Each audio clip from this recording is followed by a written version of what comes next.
Kassini, président de la jeunesse des Ensembles, avocat au barreau de Kindu et père des 6 enfants.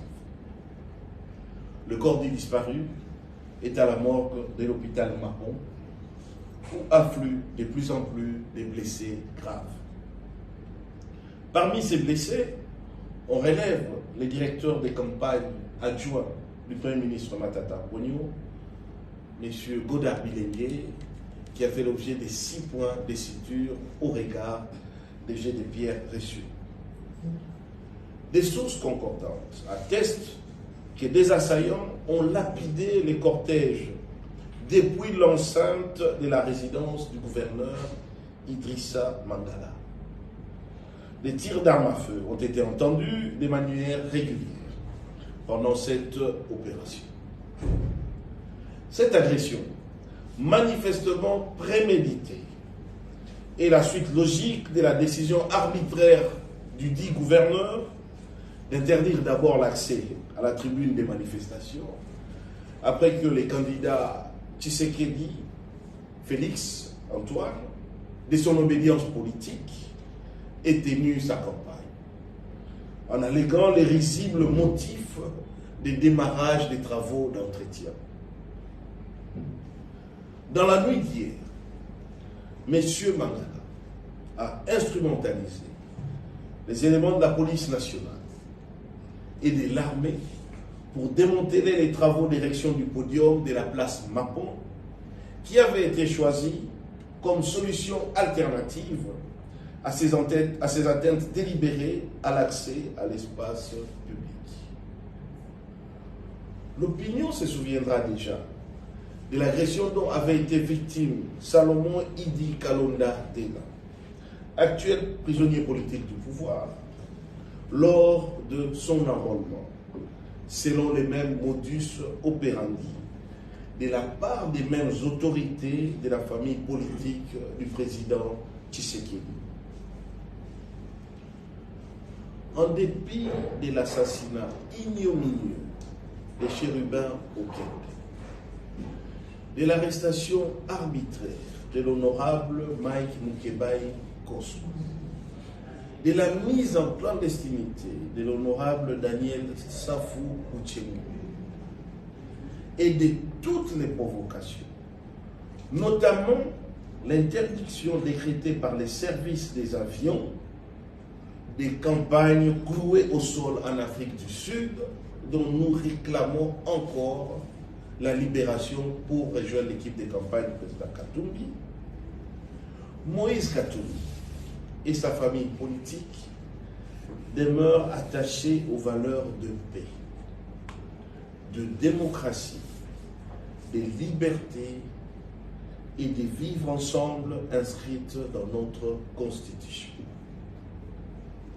Sans aucun esprit de victimisation, nous demeurons factuels et précis sur toutes les atteintes portées aux droits de Moïse Katumbi Diaby.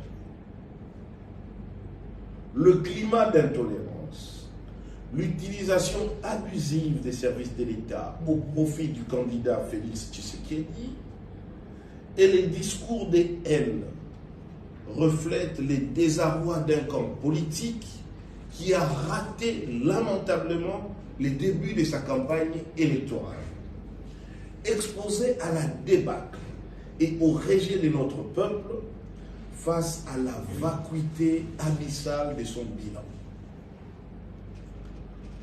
Nous en appelons aux autorités nationales à revenir à la raison en assurant leur mission constitutionnelle de neutralité qui consiste notamment à garantir les libres accès à l'espace public et à assurer l'égalité entre tous les candidats.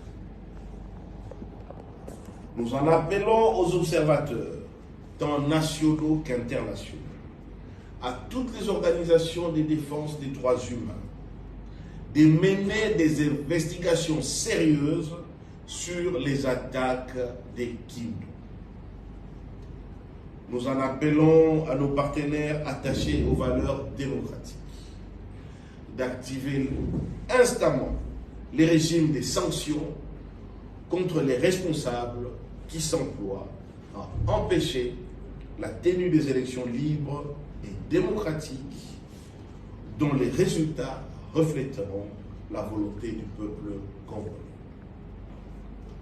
Nous exigeons des autorités nationales, si elles ont encore l'essence de la neutralité de l'État, la suspension immédiate du multirécidiviste et intolérant gouverneur Idrissa Mangala et sa mise à la disposition entre les mains de la justice. À nos compatriotes, à nos militants, au peuple congolais, nous les appelons au calme. La non-violence n'est pas une faiblesse.